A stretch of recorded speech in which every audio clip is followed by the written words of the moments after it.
నమస్తే, నేను చోళ కృష్ణాంజనేయులు. ముఖ్యమంత్రి వైఎస్ జగన్మోహన్ రెడ్డి మీరు ఏ సభలో అయినా చూడండి, బహిరంగ సభలో బటన్ నొక్కే బహిరంగ సభ కానీ ఏ సభ అయినా సరే, నా ఎస్సీలు, నా ఎస్టీలు, నా బీసీలు, నా మైనారిటీలు అని ఎంత ప్రేమగా వలకపోస్తారో. నిజంగా ఎస్సీ, ఎస్టీ, బీసీ మైనారిటీల మీద జగన్మోహన్ రెడ్డికి అదే స్థాయిలో ప్రేమ ఉందా, లేదంటే ద్వేషం ఉందా? అసలు ఎస్సీ, ఎస్టీ, బీసీ మైనారిటీ ఆ సమాజానికి వాళ్ళందరూ ఓట్లు వేశారు జగన్మోహన్ రెడ్డికి. 50% ఓట్లు వచ్చాయంటే 2019లో మామూలు విషయం కాదు, వీళ్ళే గంపకొత్తగా ఓట్లు వేసినటువంటి. మరి వాళ్ళకి ఈ రోజున జగన్మోహన్ రెడ్డి న్యాయం చేయకపోక అన్యాయం చేస్తున్నటువంటి పరిస్థితి ఉంది. మీరు ఈ రోజున ఆంధ్రప్రదేశ్ జైళ్లలో మగ్గుతున్నటువంటి విచారణ ఖైదీల్లో అత్యధిక మంది ఎస్సీ, ఎస్టీ, బీసీ మైనారిటీలు ఉన్నారు. మీరు ఇక్కడ గమనిస్తే విచారణ ఖైదీల్లో 5 విచారణ ఖైదీలు ఉంటే దాంట్లో 2 గిరిజనులు, దళితులకు సంబంధించినటువంటి వాళ్ళు. ఇది ఎంత దారుణమైనటువంటి విషయం. కనీసమైనటువంటి పూచీకత్తు పెట్టుకోలేనటువంటి వాళ్ళు, అదేవిధంగా బెయిల్ పొందలేనటువంటి వాళ్ళు, చిన్న చిన్న కేసుల మీద ఈ రోజున అరెస్టులు ఎక్కువ అవుతున్నటువంటి పరిస్థితి ఉంది. ఎక్కడైనా ప్రశ్నిస్తే అరెస్ట్ చేయటమే కదా. వరప్రసాద్ అనేటువంటి దళిత యువకుడిని మీరు ఇసుకకు సంబంధించినటువంటి దాంట్లో ప్రశ్నించినందుకు పోలీస్ స్టేషన్కి పిలిచి సూర్యమండనం చేసినటువంటి పరిస్థితి. ఆయన రాష్ట్రపతికి లేఖ రాసుకున్నాడు. ఆ అబ్బాయి నేను నక్సలైట్లో కలిసిపోతాను, ఇదేం దారుణమైనటువంటి పరిస్థితి. దాని మీద విచారణ జరపండి రాష్ట్రపతి కార్యాలయం రాష్ట్ర ప్రభుత్వానికి రాస్తే పట్టించుకున్న వాళ్ళు లేరు. ఇప్పటి వరకు దాని మీద ఆ కేసు సిబిఐకి విచారణ జరిపించమని కోర్టుల చుట్టూ తిరుగుతున్నటువంటి పరిస్థితి ఉంది. ఆ అబ్బాయి ఈ అసలు విచారణ ఖైదీలు అసలు జగన్మోహన్ రెడ్డి కేసు గురించి ఆలోచిద్దాం. జగన్మోహన్ రెడ్డి మీద కోడికత్తితో విశాఖపట్నం ఎయిర్పోర్ట్లో దాడి జరిగింది, చిన్న గాయమైంది చేతికి 2019 ఎన్నికలకు ముందు. అది ఎలా జరిగింది ఏంటి అనేటువంటి దాని మీద ఆయన కావాలని చేయించుకున్నాడు, ఇవన్నీ విషయాల తర్వాత ఆ నేరారోపణలు ఎదుర్కొనేటువంటి శ్రీనివాసు దళిత సామాజిక వర్గానికి కుర్రోడు ఇప్పటికి 5 ఏళ్ళు గడిచిపోయాయి, ఇప్పటికీ కూడా ఆ అబ్బాయికి బెయిల్ రాలేదు. నిజంగా ఆ విధంగా కోడికత్తో చిన్న గాయం చేసినందుకు ఒకవేళ శిక్ష పడ్డా కూడా ఇన్ని రోజులు జైల్లో ఉండడం.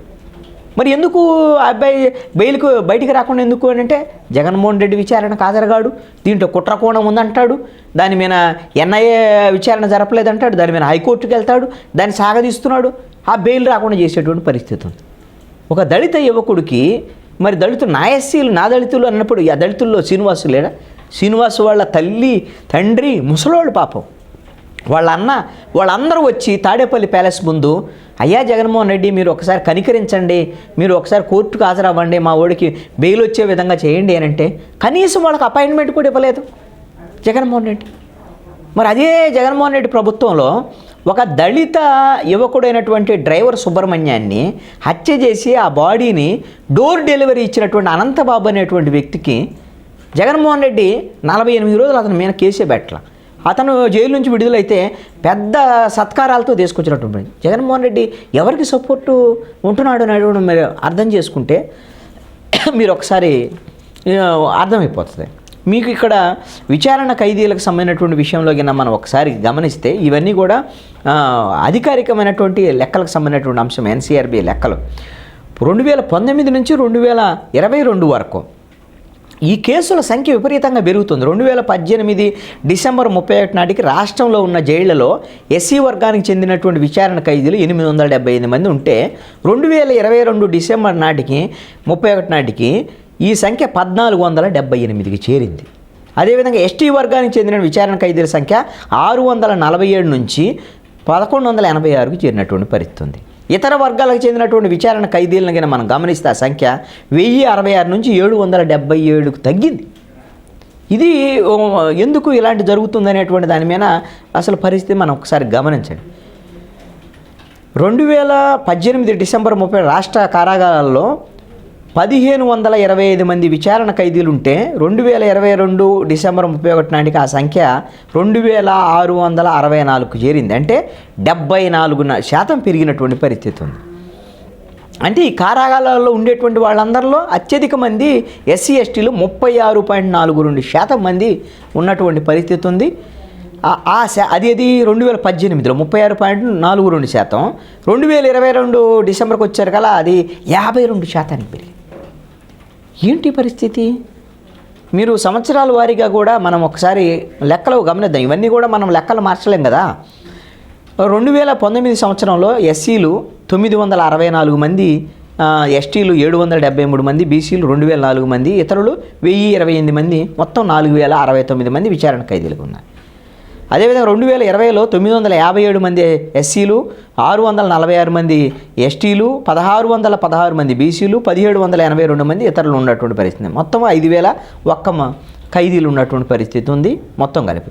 2021లో 1469 మంది ఎస్సీలు, 1258 మంది ఎస్టీలు, బీసీలు 1828 మంది, అదేవిధంగా ఇతరులు 1276 మంది, మొత్తం కలిపితే 5831 మంది.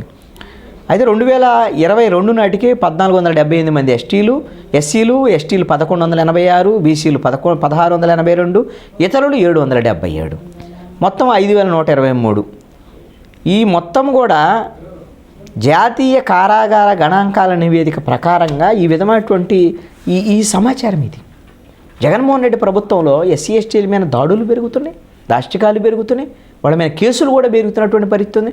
జైళ్లలో ఈ రోజున మగ్గిపోయేటువంటి వాళ్ళ సంఖ్య కూడా పెరుగుతున్నటువంటి పరిస్థితి అయితే ఈ రోజున ఉంది. ఈ విధమైనటువంటి పరిస్థితి విషయంలో ఎవరైనా న్యాయ నిపుణులకు సంబంధించినటువంటి వాళ్ళు ఈ విధంగా బెయిల్ పొందేటువంటి అర్హత ఉండి చిన్న చిన్న పూచీకత్తులు చూపించుకునేటువంటి వాళ్ళు, లేకపోతే బెయిల్ పిటిషన్ వేసుకోలేనటువంటి వాళ్ళు, ఇలాంటి వాళ్ళ మీద ప్రత్యేకంగా దృష్టి సారించి ప్రతిపక్షాలు కానీ లేకపోతే కొంతమంది బహుజన, దళిత, గిరిజన, బీసీలకు సంబంధించినటువంటి ఆయా వర్గాలు కొంత ప్రయత్నం చేసి వీళ్ళని జైళ్ళు నుంచి విముక్తులు చేసేటువంటి ప్రయత్నం చేస్తే బాగుంటుంది అనేటువంటిది నా యొక్క అభిప్రాయం.